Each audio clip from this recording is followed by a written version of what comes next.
மனதின் அறிகுறிகள். 1. அவர்கள் கடந்த காலத்தை நினைத்து வருத்தப்படுவதில்லை. எதிர்காலத்தைப் பற்றி கவலைப்படுவதில்லை.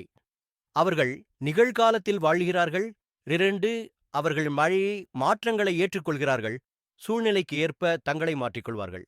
புதிய சூழ்நிலைகளிலும் செழித்து வளர ஒரு வழியை கண்டுபிடிப்பார்கள். 3. அவர்கள் தங்கள் உணர்ச்சிகளை உணர்வார்கள், ஆனால் அவற்றுக்கு அடிமையாவதில்லை.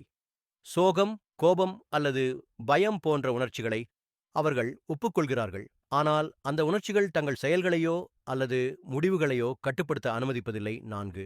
அவர்கள் மற்றவர்களின் வெற்றிகளை கொண்டாடுகிறார்கள், பொறாமைப்படுவதில்லை. அவர்களின் தன்னம்பிக்கை உள்ளிருந்து வருவதால் தங்களைப் பற்றி நன்றாக உணர மற்றவர்களுடன் போட்டியிட வேண்டியதில்லை. 5. தங்கள் செயல்களுக்கு அவர்கள் பொறுப்பேற்கிறார்கள். தங்கள் தோல்விகளுக்கு மற்றவர்களை குறை கூறுவதில்லை. தங்கள் தவறுகளை ஏற்றுக்கொண்டு அவற்றிலிருந்து பாடம் கற்றுக்கொள்கிறார்கள்.